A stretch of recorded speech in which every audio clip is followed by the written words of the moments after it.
All right. So, very first and foremost, I want to thank everybody for being here at our very first Grassroots Guide to Running for Office. My name is Guadalupe Jasso. I'm a community organizer with Buen Vecino, and I will be your moderator tonight. So, thank you everybody for being here and joining us this evening. Before we begin, I would like to acknowledge our hosts and our panelists. I also want to give a big thank you in advance to everybody for being here, all the work and dedication that has gone into this. We are just very excited to be sharing all this information, and we hope that it is useful to you in any way.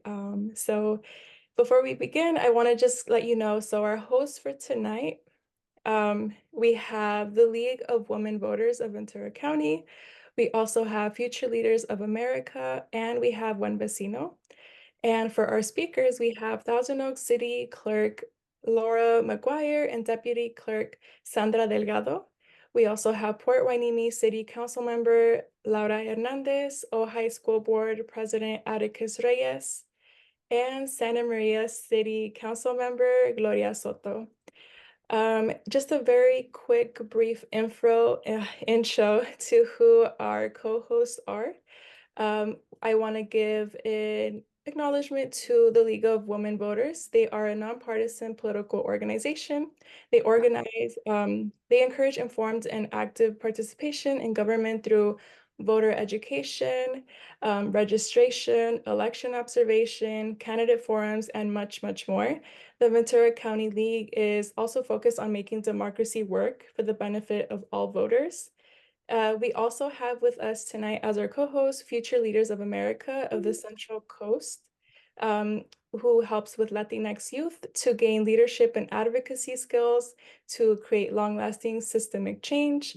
Future Leaders of America provides leadership training and education to help youth advocate for policies that improve their lives and their communities. Uh, Last and foremost, we also have Buen Vecino. We are a nonprofit social justice community organization that works to promote racial, social, and economic justice in Ventura County through advocacy campaigns, education, and civic engagement. Buen Vecino strives to cultivate an environment where the human dignity of every person is respected and where all people have equal rights. So before we begin, I do want to let everybody know of some of our housekeeping items. I don't know if some of you may have noticed during our registration period, we had offered Spanish interpretation services. They are actually not going to be provided tonight only because we did notice that everybody here speaks English or is bilingual, speaks English and Spanish.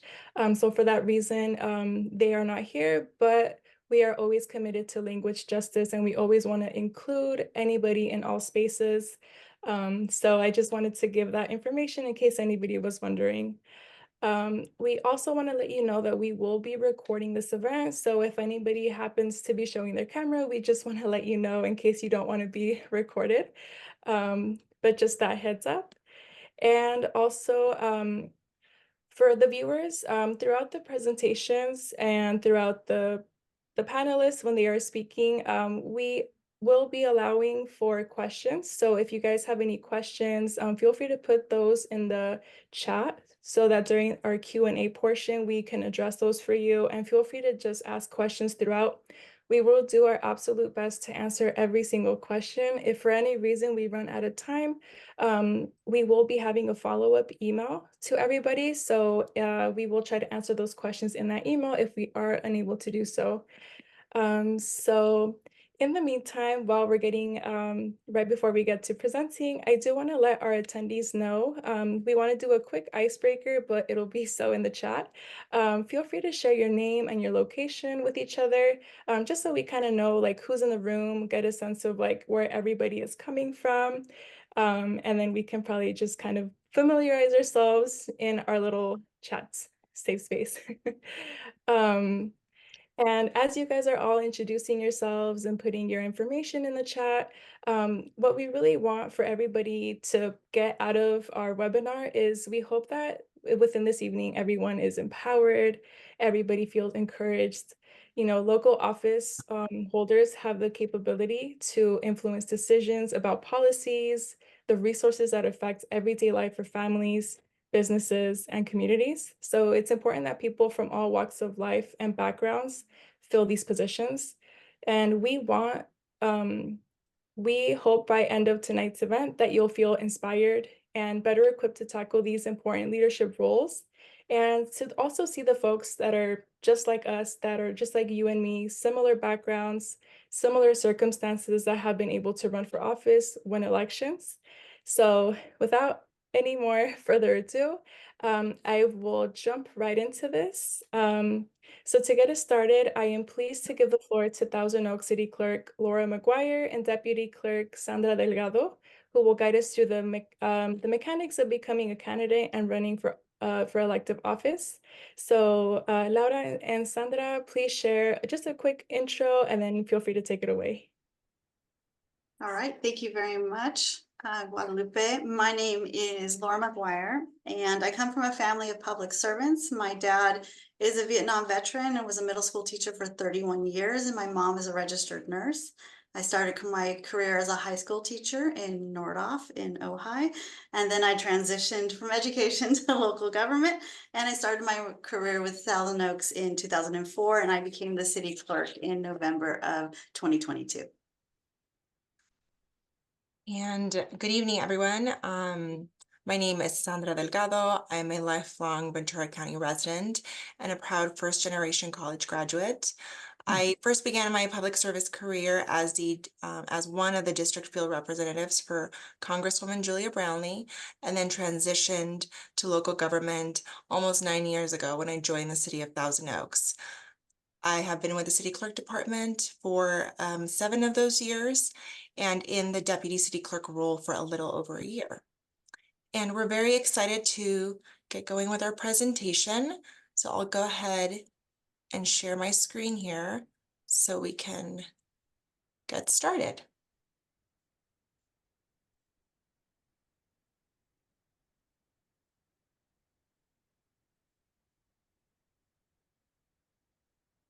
Thank you, Sandra. So let's go ahead and dive into running for office. We just introduced ourselves, but I will also say, so next slide, Sandra, please, that both Sandra and I have masters in public policy and administration from Cal Lutheran University. I'm also a master municipal clerk as designated by our association, and Sandra is a certified municipal clerk as well as a certified professional municipal clerk. So as we said, we want to give you the necessary tools and explain the mechanics of running for office. So first thing you should think about, well, there's many things, but you should think about when deciding on whether to or not to run for office is which office would you like? Do you want to stay at the local level? Would you like to be a park board member, for example, maybe on the water board? Do you want to serve the city council or serve on possibly the county supervisors board? Or do you have your sights set a little higher at the state level, maybe state assembly or Senate? So the County of Ventura runs the election for most agencies here in the county. Each election, they post a list of all the offices that are up for election. So I would suggest you go onto that website and see which offices are available and which ones you want to consider. So after you decide which office, you need to know if there are any special qualifications needed. For example, some cities have an elected treasurer, for example, Oxnard. And I'm sure that some of the requirements are that you have a financial background. If you would like to run for sheriff, you definitely need a law enforcement background.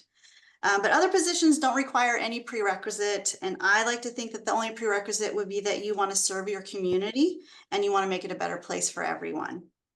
So now you've decided which office and you know if you have any special qualifications to meet. So now you should think about how much time you need to commit to the office and the campaign. So it's not just mandatory meetings a few times a month. There are outside obligations such as ceremonial events, not to mention the time you're going to have to commit up front to running a campaign. It involves hours of planning, outreach, coordination. You need to coordinate with your local election officials and other enforcement agencies. And next, you have to decide what kind of campaign you're going to run. So tonight we're talking about grassroots. So a grassroots approach probably wouldn't spend a whole lot of money. So you want to spend your time, walking the precincts, knocking on doors, talking to future constituents, meeting with people at the local mall, finding out what their concerns are for the community, submitting editorials to local newspaper. These things don't take a lot of money. On the other hand, if you do want to raise money, there are state requirements to keep track and report out how much you raise and how much you spend. Of course, raising money will help you get your word out in different ways. I'm sure we've all seen signs around our town and around the county come election season. So you need to pay for those signs. You can take out ads in the newspapers or even radio spots, mailing out campaign flyers, handing out campaign brochures, hosting events, renting out a restaurant, etc., to get your word out. Those all cost money. So you need to decide grassroots or a little bit more money. And then what kind of campaign? Are you going to hire a campaign manager? Are you going to hire a campaign treasurer? Will you rely on volunteers? Do you have money to pay for those people to help you? When you have decided that you really do want to run and what office and how you're going to run, you need to know who to call to get the process started. And that's where I come into play. So you need to know who your local elections official is. As I mentioned earlier, the Ventura County Elections Division runs most of the elections, and they are actually the elections officials for most of the races in the county. For example, locally in Thousand Oaks, the Conejo Rec and Park District and the Conejo Valley Unified School District use the county as their elections official. The county has all the paperwork and all the information for those races. However, all cities in Ventura County have a city clerk. And the city clerk is the elections official for city council races, and they have the paperwork for those races. Alrighty, so next slide, please. So the good news is that aside from any special qualifications for specific offices, the eligibility requirements are fairly minimal. You have to be a United States citizen. You have to be at least 18 years old. You must be a registered voter. And you must be living in the jurisdiction or the district in which you want to run. For example, Thousand Oaks just transitioned to district elections. So in 2024, this coming election, the people who want to run have to live in District 4 or District 5. And also you cannot have been convicted of certain felonies that revolve around embezzlement or bribery. So next slide, please. I mentioned before time commitment, so I just wanted to delve a little bit deeper into this because I do think that this comes as maybe not a shock, but a surprise to some people. There's not just, like I said, there's not just the attending the city council meetings or the board meetings. There are many extra duties that go along with most positions. There's usually outside committees that elected officials are assigned to. For example, a council member may be assigned to the Regional Sanitation District or the Clean Power Alliance, or maybe an economic development group, or even, for example, in Ventura County, we have the Ventura County Transportation Commission that has representatives on it. In addition to those meetings, as I mentioned, there are ceremonial events, especially if you're a mayor or a chairperson. Our mayor often attends Eagle Scout ceremonies, ribbon cuttings for new businesses. We work closely with the Chamber of Commerce. We also send the mayor on to roundtables and panel presentations on various local issues. For example, homelessness, or in Thousand Oaks, our biotech sector is a big topic. Next, I wanted to point out that once you are elected, your constituents will be reaching out to you via phone and email a lot. So you need to consider time on still staying connected to your community and answering those concerns. And unfortunately, another reality of being an elected official is being available at all hours during emergencies. As you may remember, in 2018, Thousand Oaks suffered from the borderline shooting, and the next day the Woolsey fire broke out. So our council members were up at midnight. They were on site in the wee hours of the morning after borderline, and it just didn't stop. They were in contact almost 24 hours a day during the fire. And I'm sure some of our panelists can expand on that tonight. So next slide, please. Before the official start of the process, I recommend that you start researching your options early, very early on. In Thousand Oaks, we allow candidates to start fundraising 6 months before the election. So for example, the November election, they could start fundraising on May 5th. So if you're ready to raise money, you've already done this pre-research. You figured out where you want to start, what office, etc. And I would imagine that you probably started at the beginning of the year for a November election. Once you start your campaign in earnest, you need to be aware of many rules and regulations that you must follow. A big one is how much money you can raise, when you can start to raise that money. For example, Thousand Oaks 6 months before. And Thousand Oaks also has a cap of $750 per contributor. You'll learn that the state has very specific guidelines and very specific forms on how to report the money that you raise and that you spend on your campaign and how often you must make those reports.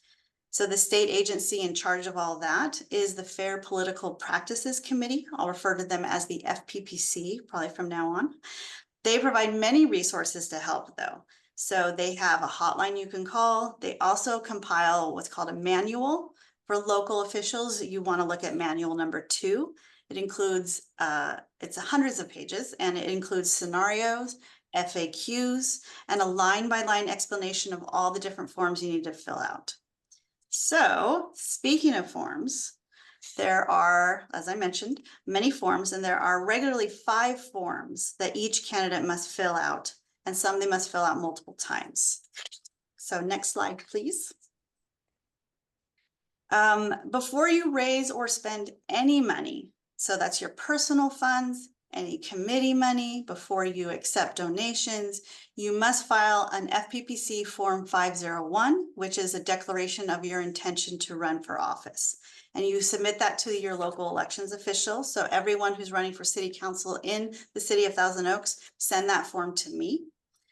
Next, if you intend to spend or raise $2,000 or more, you must open a bank account. Then that is only for campaign money. You cannot mix personal money and campaign money. Banks are actually really familiar with this process, and they usually understand what you need to do. When you open the bank account, you need to let the Secretary of State also know that you're going to be opening a bank account and running for office. So you need to fill out an FPPC Form 410. That's a statement of organization because you're organizing a committee around your campaign. They will receive that form, and then the Secretary of State and her staff will issue you an identification number for your campaign. Now, this is a very important number because it becomes how you identify yourself on all of your literature, your brochures, your flyers, your signs. Some candidates fill out the Form 410 before they even have a bank account, which is fine. In that case, you just need to file an amendment when you get that bank account and that that bank account number. So it sounds like a lot of forms, I know, but there's always the ability to make revisions if you don't get it right the first time. You can always reach out to your very friendly city clerk or your very friendly county elections clerk to help you. Although we can't provide advice, we can guide you. But I just want to say it's like taxes. You can send in an amended tax return when you realize you make a mistake. It's the same for FPPC forms. There's an unlimited amount of amendments that you can make. And now I will hand it over to my deputy, Sandra, to talk about the nomination period and nomination forms. Great, thank you. Thank you, Laura. So we've been talking a lot about everything before the official process, but now we've made it to the actual process. So this is what we refer to as the nomination period. So what is a nomination period? During the election season, you'll hear this term a lot, especially as you're around others who are running for office, or if you decide to run for office yourself. Sometimes it's also referred to as the as pulling papers. But the nomination period is what we call the period when someone interested in running for office can get all the necessary paperwork completed and submitted to the elections official to qualify as a candidate. The nomination period usually lands sometime in July and August. We happen to be in the middle of the November election nomination period right now. It just started this week on Monday, July 15th, and it will end on August 9th, unless it's extended by an incumbent not running for office. So based on the elections code, when an incumbent doesn't run for office, the period is extended by 5 days. So people that maybe didn't were not sure whether they wanted to run for office or not, if they were going to be running against the incumbent, they have that time now to pull their papers and get all of this from the elections official and also submit it and get it completed. So during the nomination period, potential candidates receive a lot of information, paperwork and instructions, but don't worry, we're going to try to break it down into general, simple terms to make it a little easier. So first, you'll notice here we have the candidate manual and elections calendar. This should be posted by the elections official. As Laura mentioned, if you're running for city council, for example, the city clerk would make this available. But if you're running for school board or another special district like CRPD here in Thousand Oaks, you'd want to reach out to the County of Ventura Elections Division since they'll be the elections official for those races. These two documents will be your guide to all election items for that specific office. Information on forms, important deadlines, and other critical instructions will be outlined for you. So use this as a resource. I'll share that in our office, Laura and I spend a lot of time refining our candidate manual to make sure candidates have all the resources available to them each election. So once you've reviewed that candidate manual and decided you still want to go through with the process, one of the most important documents you'll need to complete is your nomination papers. What we have listed here as number 2, hence the name nomination period. This is when you gather signatures from those who may be your constituents if you are elected. They are your fellow neighbors. They are part of that jurisdiction that you want to represent and should be registered voters within that specific district. Here on this slide, we have some images of some of these forms. So on the left hand, here you'll see what a nomination paper looks like. This can only be issued by the elections official and is only issued after your qualifications to run for that office have been verified. So Laura mentioned about all the different qualifications that you would need for specific offices. So once all of that has been verified, then you would be issued your nomination papers. The next document we wanted to note is not here on this slide, but it would be your ballot designation worksheet. It's a document where candidates decide how they want their name to read on the official ballot. For example, you can add your middle name, middle initial, or decide to not add that. This is also the worksheet where the candidate indicates the designation they'll have on their ballot. The designation can only be 3 words, and it should be the candidate's primary profession or source of income. This information at a glimpse lets voters know who you are when they see your name on the ballot. But if you would want to give them more information before they cast their vote, you are able to do that by submitting a candidate statement that will appear on what we see here in the middle, the voter information guide. So the voter information guide is mailed to all voters, and it's basically meant to be a short, it's meant to include a short candidate bio. And so that's what your candidate statement would be. Do keep in mind, there's usually a cost associated with a candidate statement that can be included in this guide. The cost usually will cover printing or any translation of that statement and the entire voter guide when voters within that jurisdiction have another preferred primary language. And the last form we have here on the right-hand side is maybe not so fun, but we want all candidates to be transparent with any personal interest they may have, and it is a document that is required. And so as a candidate, you do have to complete what's called a Statement of Economic Interest form, or Form 700, showing what financial interest you have within that specific jurisdiction where you're seeking office, so people can see if you're quote unquote bribable in any way. So after you submit all of your paperwork, the elections official will walk you through everything. If you do need to make any revisions and that nomination period is not over, you're able to do that before submitting it to the actual Ventura County Elections Office. But once you submit everything, you are officially a candidate on the ballot.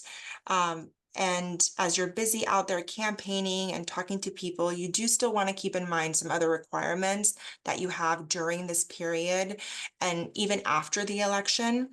So some of these requirements are specific to the office that you're running for, such as sign regulations or campaign contribution limits, as Laura alluded to earlier. So keep that candidate manual handy and stay informed. Then there are legal state requirements from the Fair Political Practices Commission, FPPC, that Laura also mentioned. The campaign disclosure statement filings are required, and they are forms where the candidates outline essentially the flow of money that they have coming in and out.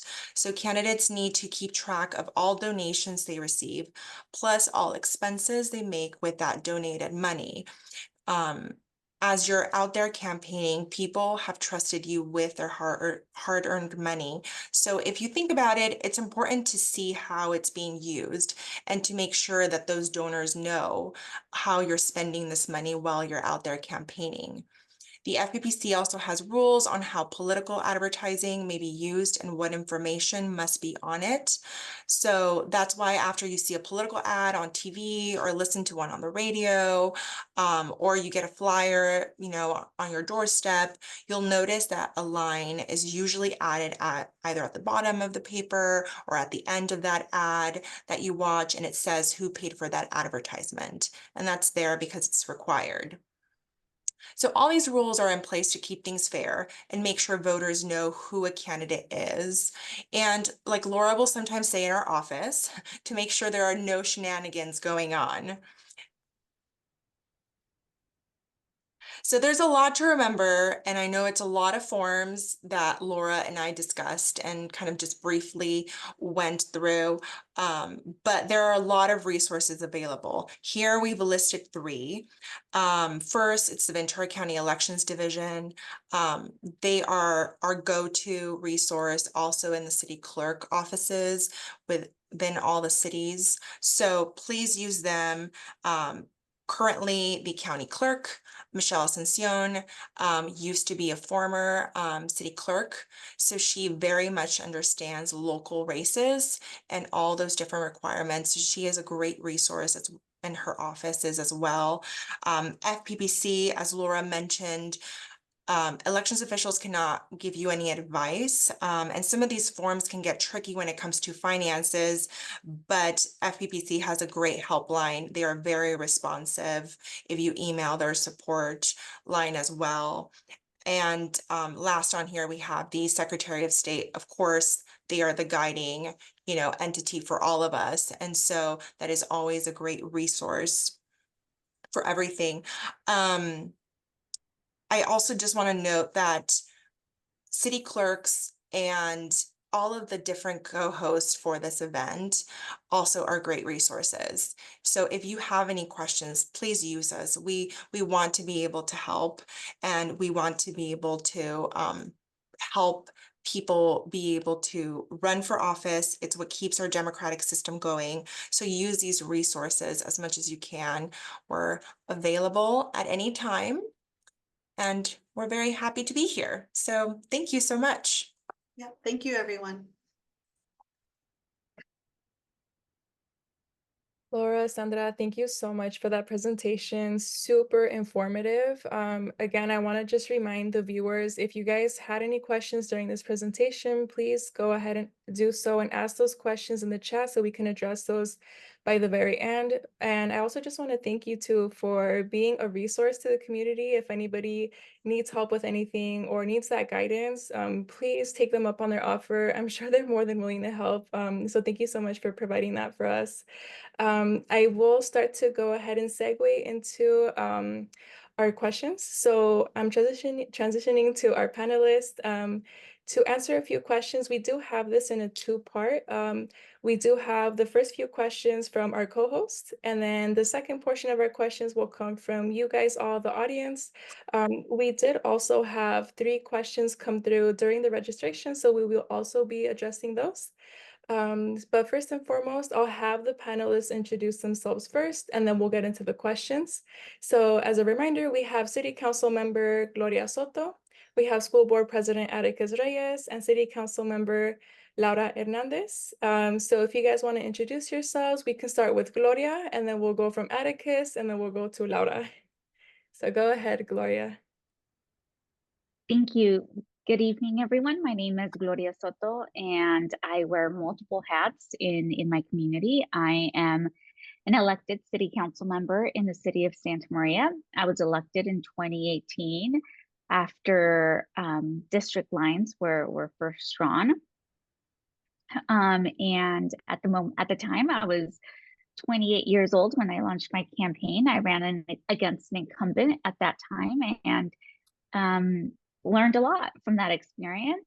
And I'm very grateful for all of the support and help that I received from community and our local city clerk. I had an excellent 4 years in office that I truly enjoyed. And so in 2022, I decided to run for re-election. And so aside from being an elected council member, I am also the executive director of a nonprofit organization called Future Leaders of America that spans between Ventura and Santa Barbara County. So it's a pleasure to be here with all of you tonight. Good evening. My name is Atticus Reyes. In 2022, at the age of 25, I ran for the school board in my town of Ojai, and fortunately I ran uncontested, so I know I may not be able to offer a lot on the campaign side for tonight, but I can offer anything else that you all may be interested in on to how to run as a young person, just like the council member said too as well. So in 2022, I ran for the school board in my local town, Ojai, got elected, and in my first few months, it's a little bumpy. If anyone had followed the news of the school district in Ojai and the challenges we were facing with what I had entered. And in the 4th month, following a few resignations, I became the board president. So I've been the board president for the past year and continue to serve in that role. And my term is till 2026. But it's just a pleasure to be here with you all tonight, and happy to answer any questions or help offer anything that may be helpful to you all in this event. So thank you.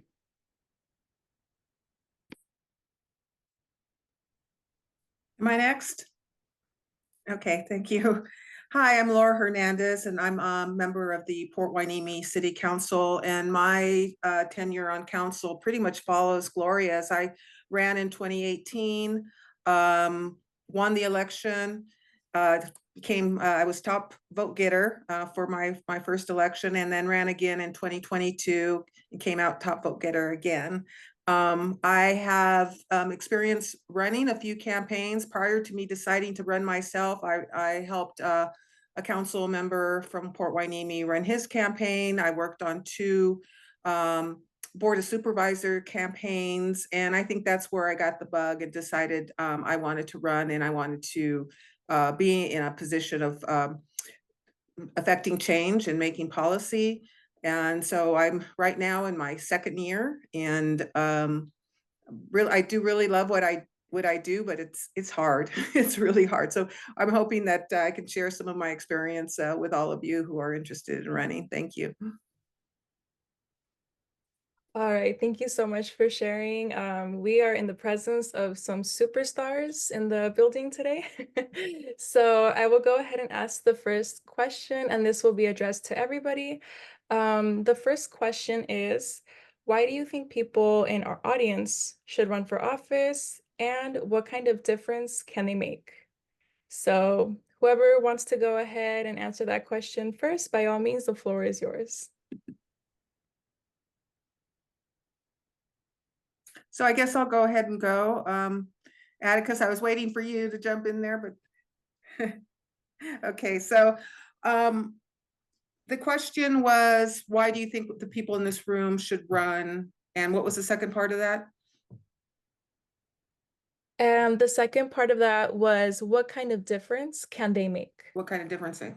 So, we're in a very charged political environment right now, and it's way different than it was in 2018.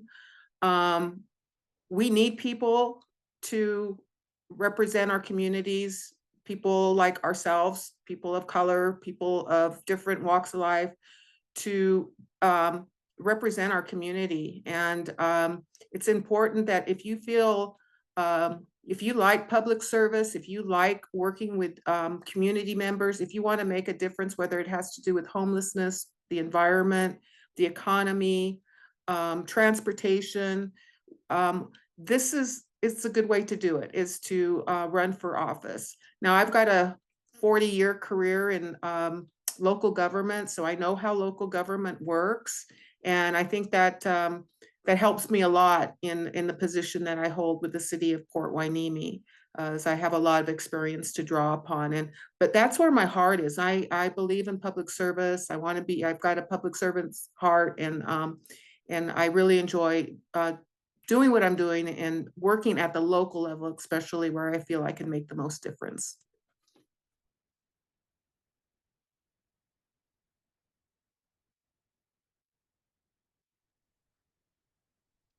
Oh, I was muted. I'm so sorry. I'll say, Gloria, I'll defer to you if you'd like to go. Okay, I'll go. No, I think Gloria hit it right on the head, everyone. I'll start first, I think, with the second part of the question, because I've been very fortunate enough in my education and in my work experience to have seen government, to seen it up close in Congress, in Sacramento, and now locally in my current job. And I would just offer this. Like Laura said, our politic right now is really supercharged, and it's really intense. And I think if anyone follows the news, all the focus is always on national news for a lot of reasons. And I think it almost can skew someone who's watching that into thinking, "Oh my gosh, we can't do anything to change anything unless we're there in DC, or unless we're somewhere that you see on the news." And I would just offer, from what I've seen, I believe it's completely inverted. Folks say often, I think it's absolutely true. The most local is the most important politics. All politics is local, and you can enact so much change in your local structures of government. The beauty of our federalist structure through our bureaucracies is we have local governments. Not everything is dictated out of somewhere far away. We have these little small government structures, whether it's our city council that handles with your zoning or your land use policy or your transportation in your city. If you have a young child or you're concerned about education, we have our school districts that enact change and govern our public school districts, anything from sanitary issues. So all of a sudden, it's almost, I would offer, try to take more of a bottom-up approach and understand that when you get to the local level, there are so many forms of government and of our democracy that really require people to be the stewards and to be the policy makers. And you'll actually find out when you kind of look around at your local governments, how many local governments actually have vacancies. Maybe not your city council, right, or your local school board, but your local water board, your local sanitation district. So many of these local government structures that are important and critical and necessary for the people's business, for the government to run, for all of us to have clean water, for all of us to have good public education, they require participation in our government, not just from a constituent side or a stakeholder side, but from an elected side. And now I'll transition to the first part of the question: is why should you consider that? Is I'm someone who believes, me personally, government touches everyone in our life, and it touches all aspects of our life. And therefore, it should be composed of people from all walks of life and all backgrounds, and also in all socioeconomic backgrounds as well. If we're going to push policy and vote on policy or affect policy that affects everyone, everyone should have an opportunity to be a part of it, and not just on the constituent side, but maybe on the elected side. So I would really call on you to think internally about what it is about you and your experiences and your perspectives that you think may be needed at your local government structure. We need more voices, not less, to try to achieve good policy that helps everyone, right? If we just have the same people over and over, then we're not really getting a diverse taste of policy and of challenges and of issues we face. But if we can get more people, all of a sudden those challenges, those issues become a little more comprehensive, become a little more interconnected. and intersectional. So I think that's really, really important. So that's all I would offer is it's really easy. It's really, really easy in this field, and anyone who's watching politics, to be really cynical and really pessimistic, especially right now. And if all you're doing is watching the national news, it would be impressive if you weren't feeling that. But a reminder that so much change is enacted locally with your local governments, and you can do a lot of good there. And you should really consider it if you're thinking about it. I agree with what's been said so far. Running for office is definitely a powerful way for folks to enact change in their community. I believe that people should run for office for because it's important to have a diverse representation that reflects the voices of community.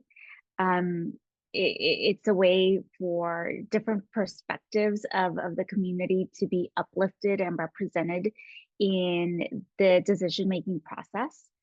I also believe that when running for office and holding these seats of power, folks are able to address the specific needs and concerns of their community, whether that's from infrastructure improvements to educational reforms. Having representation, and again, having a community, having an elected body that's reflective of the community that it serves, it's so important when addressing the needs and concerns of community. I would also say that it's important to have folks who understand the day-to-day challenges of their community in positions of decision making in elected office. When having the power to introduce and influence policy that can really lead to significant improvements, whether that's in healthcare, housing, education, in public safety. And so it's definitely really it's an important it's important to hold these positions of power, of influence, but also know how to use them wisely and in a way that really honors our community, but most importantly also honors the values that you may hold. All right, thank you so much. Very impactful responses just on our first question. We do have a few more, so I'm excited to get to this next one. And again, this question is for all three of you. We started with Laura last time and Gloria just went, so we'll start with Atticus. But the question is, what inspired each of you to run for office?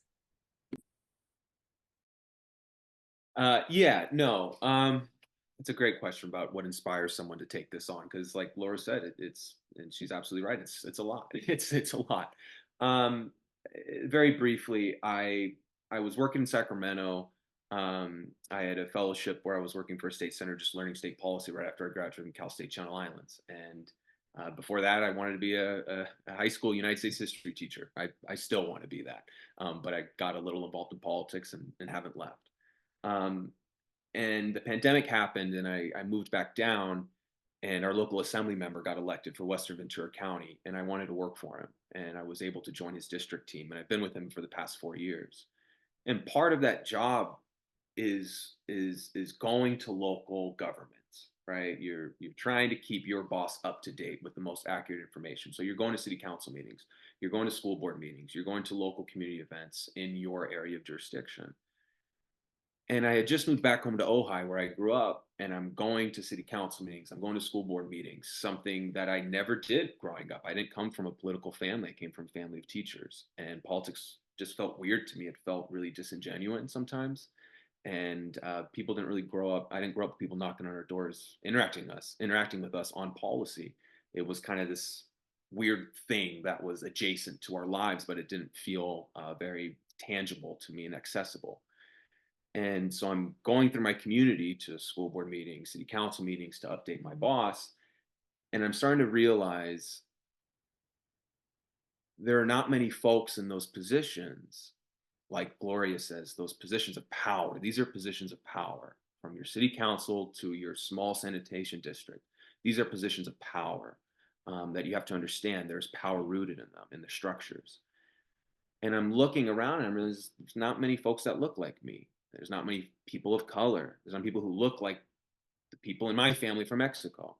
And I also realized, probably really glaring, there's not many young people, and there's not working class people. There's not people who are renters in a community that really struggles with affordability. And so what really pushed me to run was realizing, hey, I had spent all these years gaining knowledge and experience, been very fortunate and privileged to get those experiences. And now here I am back in my community, and I'm watching policymakers work, and I'm watching crisis start to hit. And I just felt there needed to be another voice there. Just another voice, not one voice to dominate all the other voices, but a voice to join that spectrum of perspectives. And I thought our local school board could use a young person of color voice of someone who went to the schools. No one on that board at the time had gone to the public schools in Ojai. And so all that felt and inspired me that it was time. It was time to throw my name in the ring and just to see if I could be a part of a solution, part of addressing problems, not just at home being upset, rage commenting or talking to people about helps, but can I actually put my skin in the game, see what it feels like, and try to help? And I did. So that's what inspired me, and that's what I felt pushed me. And if folks have that same feeling as you're going around to your local community and you're saying, wow, these people don't really look like us. I don't see many people that look like me, or maybe look like my family members or the people I spend time with. Think about that. And that's a legitimate feeling to have, because our local governments, like Gloria said, should represent our local communities. I think that is a fair expectation of our representative democracy. And that's all I have for that question.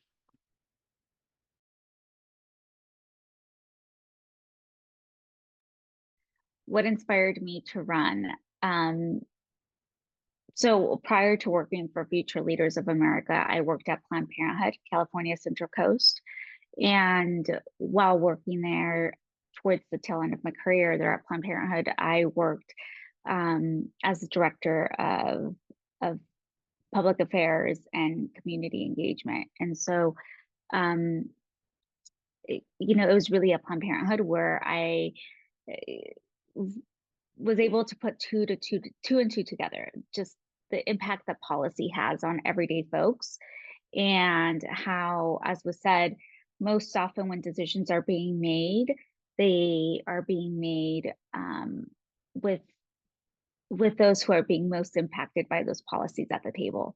And so in 2018, soon after district elections were finalized, or not finalized, but were getting started in the city of Santa Maria, I was part of a group of activists here in my community who were looking for someone to run in these first district elections. And one of the seats a seat that was open was actually in my district, District 3. The folks we kept approaching were not interested because it is difficult. It's difficult to run a campaign. It's a daunting task. And one morning it just came to me like, well, why don't I do it? I have the time, I have the flexibility, and this looks something that I would want to do. And it was soon after the 2016 presidential election, and I was just really fired up at that moment. And so I ran for office, and it was one of the most informative journeys, really, of my career. I learned tremendously, not just about how local politics and local government work, but also about I learned a lot about myself, and I learned that it's okay to learn in public. There's nothing to be ashamed of. There's nothing to be embarrassed about. When it comes to learning in public. And oftentimes when we think of people who are in elected office, we think of very polished politicians with years of expertise in whether that's land use or education or whatnot. But really, what you really need is drive, it's passion, it's commitment, it's transparency, and a want to learn, to continuous learning, and a curiosity too. That's really important in the job. And so I always like to tell folks that prior to me running for office, I had never held any position in local government, not even a commission, or wasn't part of any committees. But I was just someone who was heavily involved in community, and someone who has deep love for where they live and their roots, and really wanted to make an impact. And so that was really the inspiration behind me wanting to run, was the fact that folks kept saying no, nobody wanted to step up, and I felt like it was an opportunity for me to meet the needs of my community in that moment in time. Wow, inspiring from both of you. And you made me think of how I'm going to answer this question. Atticus, thank you for that. You made me think that I am here because of affirmative action. I am here because I was awarded a fellowship under the National Hispanic Field Service Program, which was all about putting people in color in positions of authority in government, so that people would recognize themselves in us. I feel that because of that, I want to pay it forward, and I want to pay it back. I feel it's my honor, it's my responsibility to make a path for future leaders. I love future leaders of America, by the way, Gloria, and thank you so much for what you're doing. They come to our city council meeting all the time. And I know. Thank you for your support on the NUH ordinance. Yes, they're making a difference, and it's really nice to see that.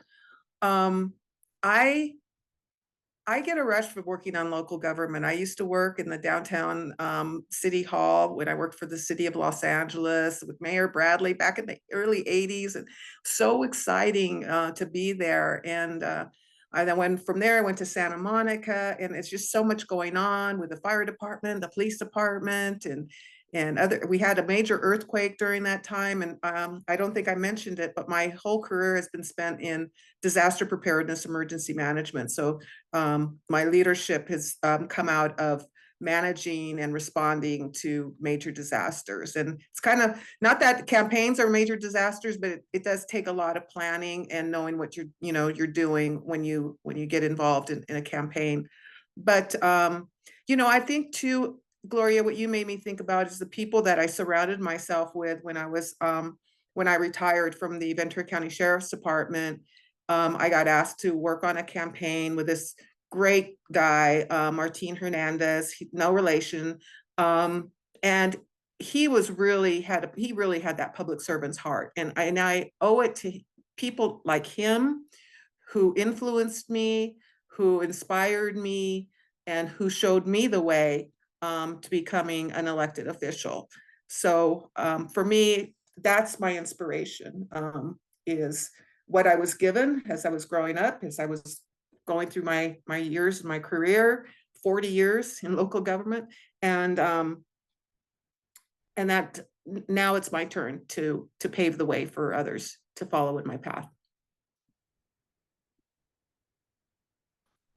Thank you guys once again. Very inspiring. It was said earlier before, and I relate to it so much, where sometimes these things feel intangible to us, but in hearing you guys all speak, this is feeling not too far out of reach. I'm hoping all of our viewers are feeling inspired. If anybody is thinking about running for office, holding a position in office, I would like for maybe this next question to kind of like help them further into that run. So this very last question that I'm just going to ask everybody from our co-hosts, because we still have to lead into the questions from the audience. but it is what are the most important things to consider before committing to run for office? And then maybe you can even look back at your own experiences and maybe think, I did it this way, but, for future reference, this might have been more beneficial. So whoever wants to go first, maybe Gloria, do you want to go first? Of course, yes, thank you. That's a great question. So, what I would say to anybody who is considering running for office, before you commit, you have to be in it to win it. You can't go in there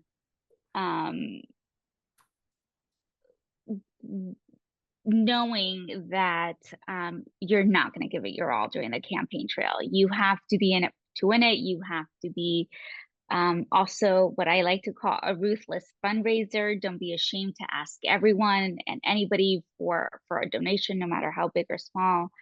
But aside from that, aside from those two things, I would say definitely be rooted in your values. Know exactly who you are, why you're running, and have a clear understanding what your values are.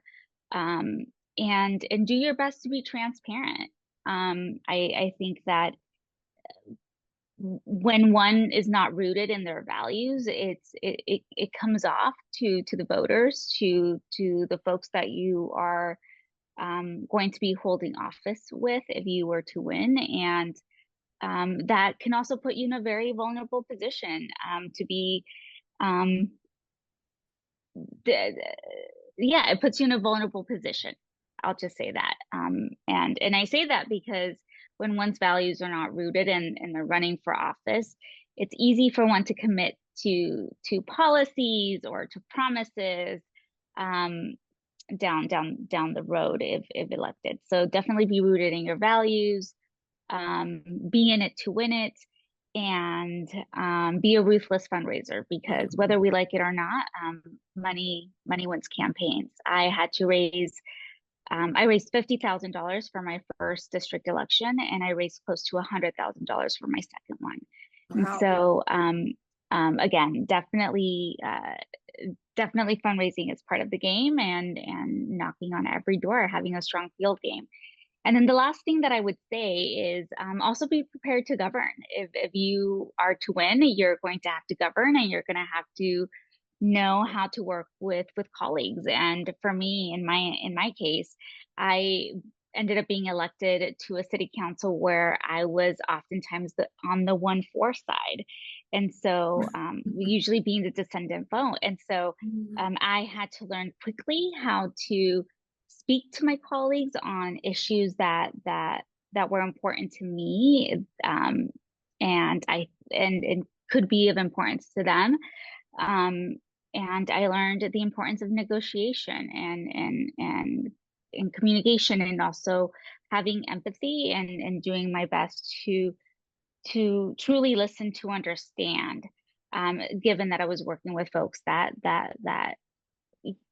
didn't see eye to eye with me when it came to policy. And the last thing that I will add to that is always be open to listen to your constituents. You're often, as an elected official, you will be contacted by constituents, by voters, by residents. And it's important that when we receive emails, when we receive phone calls, that we respond, and that when community is knocking, and when community members are telling you that there is a pressing issue in their community that needs attention, that needs addressing, be open-minded to that, and do your best to really meet those needs. And then the last thing to that point, I keep saying the last thing, but to that point as well, we are the role models for the next generation of leaders. And so when young people are interested in local government, in policy change, definitely be a role model for them, and encourage their civic engagement, and encourage them when they're going to city council meetings, school board meetings, talking about the policy changes that they would like to see implemented in their community, because it starts at a young age when they're very, you know, it's a young age, and it's a vulnerable age, and for them to be speaking truth to power, it's something admirable and something that we have to protect and also continue to encourage. Should I go next? Okay.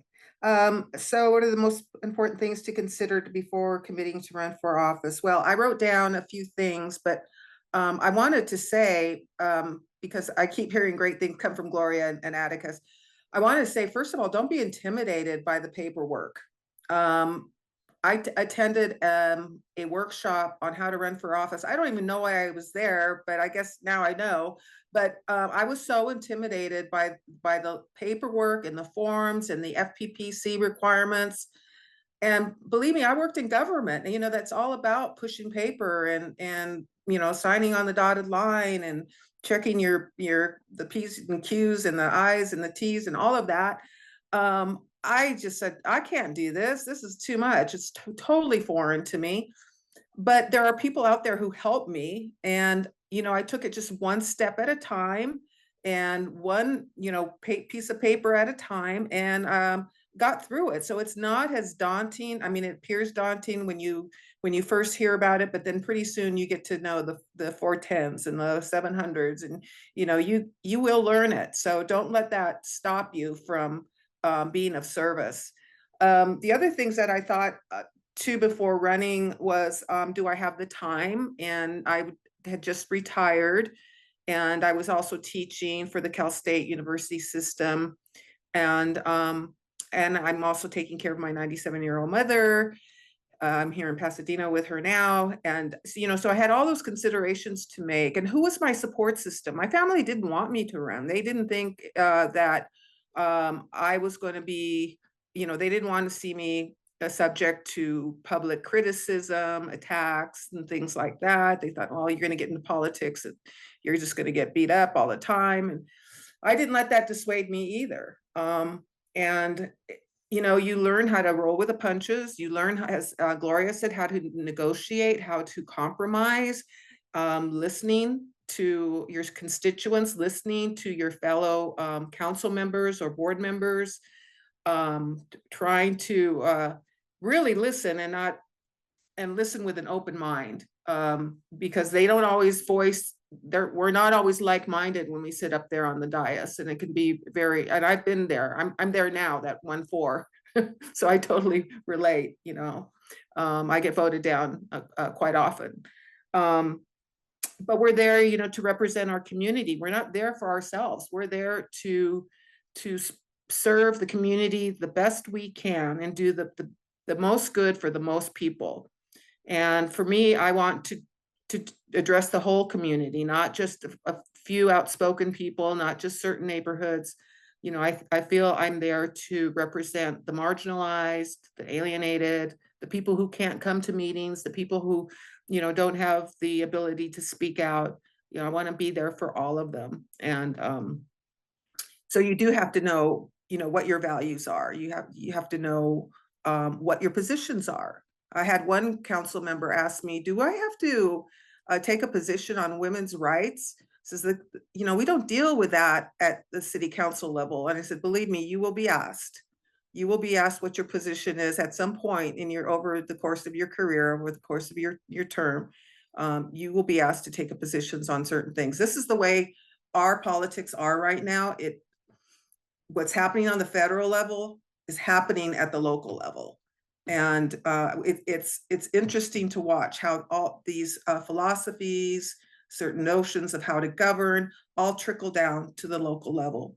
So it's really, it's important that you do know where you stand on certain issues.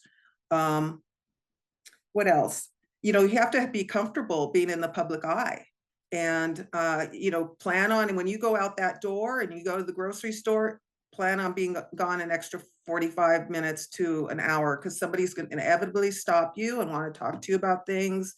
And you need to make yourself available to people and take the time, to spend with your constituents. It's rare that you get a, face to face. Sometimes when you're behind the dais, it's hard, you're limited by Brown Act and by other kinds of things that you can't do when you're sitting up in the dais. So I try to value that time when I'm out and about and talking with my constituents. And then of course I have to always care about how I look out there. I don't, I can't just run around and with no makeup, and dressed down at all. I just, because I feel like I have to represent and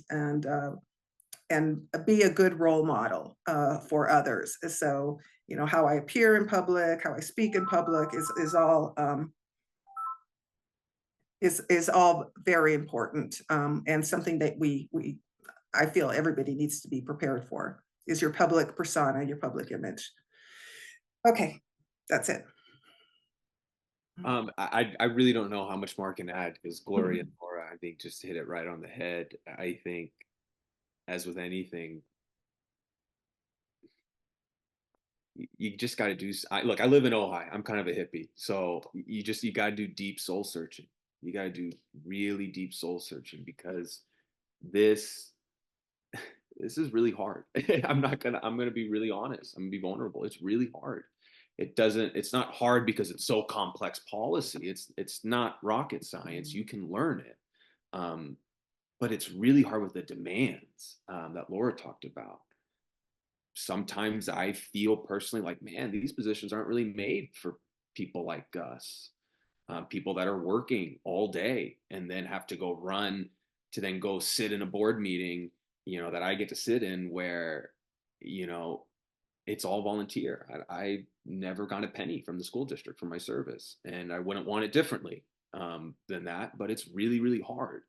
And so sometimes it feels like these positions just aren't really made for us, and we have to kind of break our way in and create that space. So it just means that's a lot of commitment on you to understand how this works, right? There's a lot of soul searching to even decide to run, right? And then, like Gloria said, you got to prepare, you got to dig deep to figure out if you get elected, then are you prepared to govern? I mean, I was preparing to walk in. I was running because I was really, really concerned, me personally, about these just attacks we see on public education. I come from a family of public educators, and I believe in public education. It's given me everything I have in my life. It sent me to work in Congress when I was a Cal State student for free. It paid everything. I never would have been able to get that experience and learn how government works without that. Then I went to Sacramento for a fellowship. Only got it because it was covered by the government. Never would have had that experience. So I just, public education is a part of my DNA. And that's what I was expecting. That's what I was walking into. 2022 really heightened, culture wars about public education. That's what I was preparing to walk into. All of a sudden, no, it is financial crisis. It is this public school district, the only public school district in the Ojai Valley, is this close to going bankrupt. And if you don't figure out where to find $1 million or $3 million, it will go bankrupt and you will lose local control. Like, that's how quick it can shift. And so if you're someone that just doesn't have that experience of Robert's rules, how do meetings run?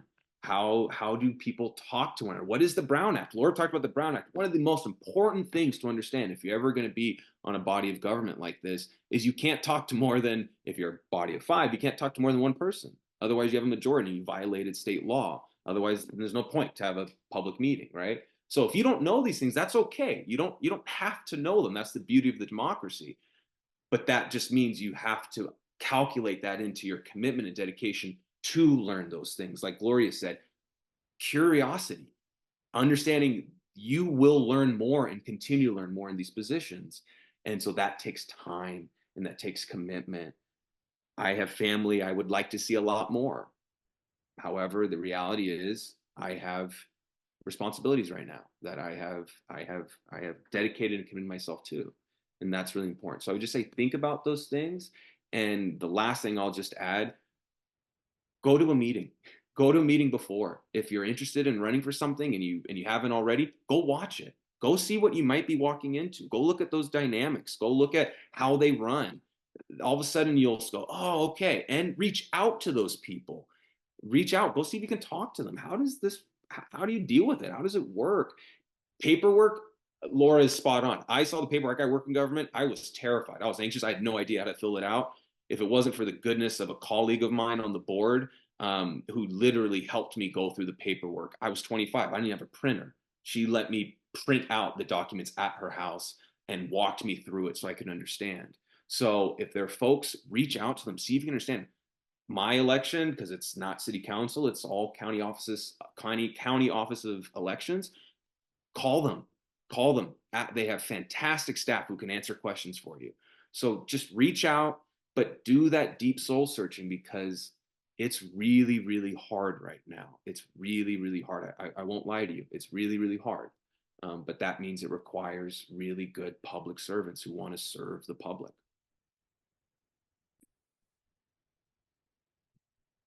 Thank you guys so much for that transparency and for being very vulnerable in your responses, because it's honest. And I also just want to take a few seconds to thank you guys for all that you do. You guys are honestly, in my eyes, you guys are superheroes. And I'm not saying that just to exaggerate. You guys do so much, and I hope you guys know how much we value you. I admire you so much for all that you do. You guys embody hope. And hopefully, in the future, we can have all of our viewers, step up to what you guys are doing so that we can have that representation that we so strongly need in this community. So thank you guys again for all that you do. I want to just applaud you for all your work, dedication. It does not go unnoticed, especially not after tonight. It does not go unnoticed. And then so I just want to segue real quick to just, we did get some questions from the audience. A few came in, and then maybe I'll just have one person answer each question, so it's not all three of you guys. So whoever just wants to take this first one. Somebody asked, is it correct to assume that someone would have to leave their public service job in order to run for office?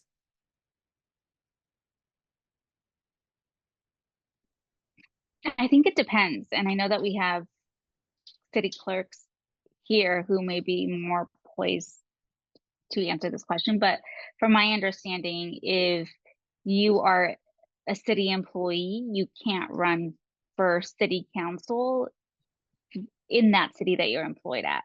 You would have to resign. But you can definitely run for office if you live in another city that you're not employed at, and the same goes for school board, if I'm not mistaken. Yeah, no, Gloria's spot on, right? If you were a teacher in the school district, you couldn't, to my understanding, couldn't run for the school board because you're an employee of the district. But I'm someone, my daily 9 to 5 is working for a public servant. I work for the local assembly member, and then I personally am elected in my own time on the school board. So it is possible. It's a challenge, right? You gotta be very transparent, very communicative, especially communicative to your boss, that this is something you're contemplating and thinking about, and communicative to your community, and especially something that you don't want to hide, that you also work for government. So very, very doable, but it just depends where you work and what it is you're trying to run for. Okay, awesome. I know we're nearing to 8:30. We did start a few minutes late, so I understand for those of you that have to log off at 8:30 sharp. We will continue it just slightly after those few minutes just to make up for that time that we lost in the beginning. I'm gonna go to the next question unless anybody wanted to add to that first question, or are we good to transition? All right, awesome. The next one is, how does one go about receiving campaign funding in a grassroots campaign? I can share how I did it. I think there's a $2,000 threshold under which you don't have to file some of the FPPC paperwork. On both my campaigns, I exceeded that, and I exceeded that by asking for endorsements.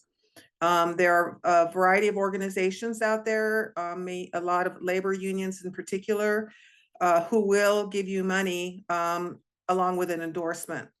So I've spent anywhere from $8,000 to maybe $13,000 on my campaigns. Most of the money that I've raised came from endorsements. So you can do that. And Gloria, maybe you need to talk about that because you raised awesome amount of money. I don't know how you probably have some better tips than I do. No, I mean, it's a little unique in the city of Santa Maria because our campaign contribution limit is 0. So we really have limitless campaign contribution amount. We don't have basically a contribution limit because of that. So the first thing that I did was that I created a list of every person that I knew. And I tried to figure out how much that individual would be able and willing to donate to me. If I thought someone could donate $50, I would ask for 100 and then have them come down.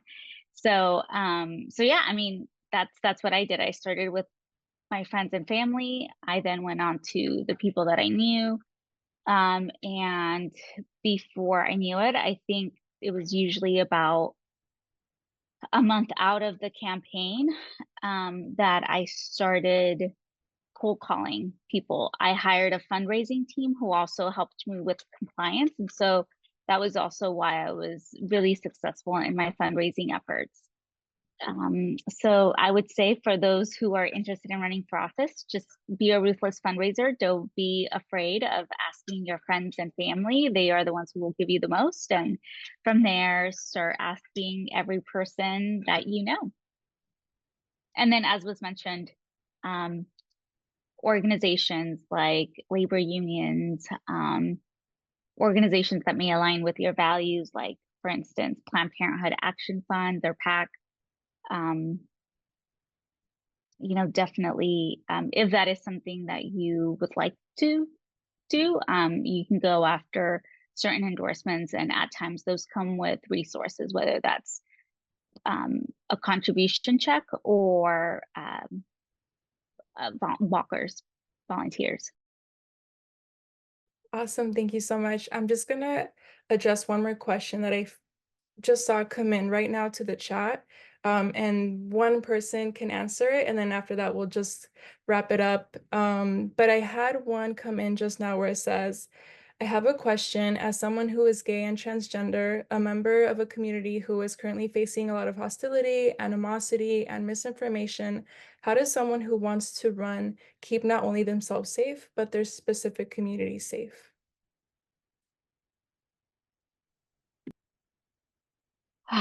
Well, it's a valid question. I experienced death threats while in elected office. The FBI had to get involved during my last campaign, during my re-election campaign. I